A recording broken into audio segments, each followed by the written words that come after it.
Most of the sodium that we consume is already present in the food that we purchase or prepare. Our work is to help higher education sites and early childhood education centers modify how they purchase and prepare foods to result in lower amounts of sodium in their recipes. We work specifically with children and young adults because positively influencing their habits towards lower sodium intake now will help reduce the risk of heart disease as adults. Today is just one example of trainings we offer to support this important work. Today we're doing a flavor and savor training for various people who are in the industry around Central New York.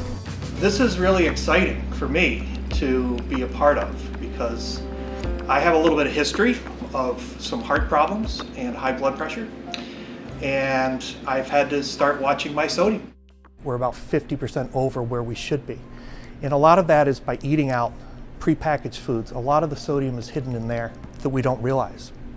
And as a chef, having run restaurants, I was a liberal user of salt. I was a big proponent that salt shouldn't be on a table. Everything should be seasoned correctly when it comes out of the kitchen.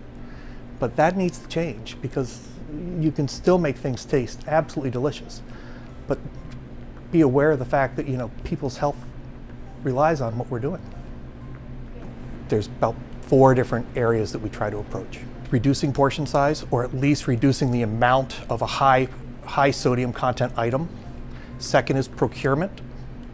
Okay, how are we going to find things that are lower in sodium that would be better to cook with?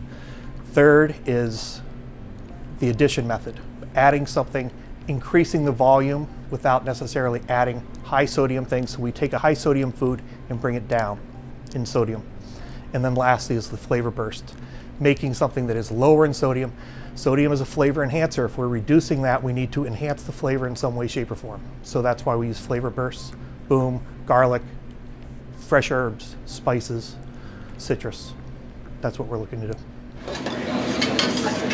We are currently looking at all of our menu items and seeing if there's a low sodium option from our food distributor. I think that it's really, really important that we can still make the things that we want to make, but without the sodium. And that's exactly what the chef is teaching us today, is that things can still taste great and be healthy.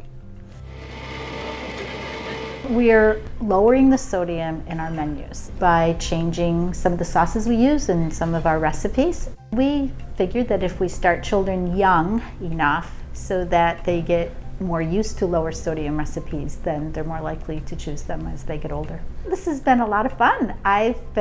We've really enjoyed learning and having this chance to experiment with all these recipes. It's something that you don't always think about at home, but these are so easy that I'm going to take them home and try them again tonight.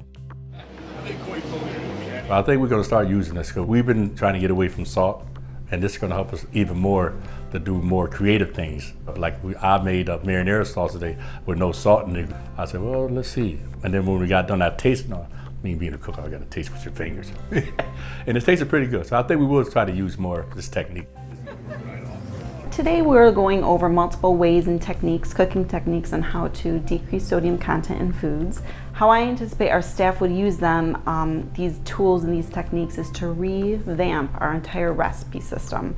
Looking at recipes perhaps that we've had on board for a very, very long time, that the sodium levels could be dropped down significantly just by taking some of the techniques we've learned today and implement them in our school system. I'm so thankful for this opportunity. This training lines up perfectly with the direction we're trying to go as a district, which is serving more fresh product, healthier product, and creating the best possible end result for the students we serve. My profession being a registered dietitian, we're always looking for new ways to get people to eat healthy and make the food taste good. Because of the large amount that we cook for, we tend to use more pre-processed, pre-prepared foods, but we can also take, like with barbecue sauce, we took a pre-processed product and we added some natural ingredients to it to make more of it, to reduce the sodium content of what was in that pre-made food, so I think it'll be a great option for us. It's been a great experience, especially being taught by the chef, and I'm hoping that we'll be able to do more of these to get more of our cooks and chefs over to here to learn more about better ways and healthier ways to cook.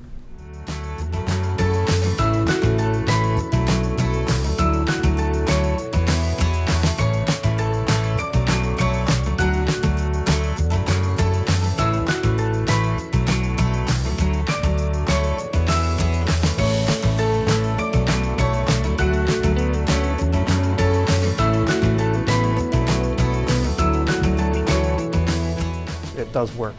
And people just need to open up their horizons a little bit, look and see all the different things that you can do to make food taste really good, but take that sodium out of the equation.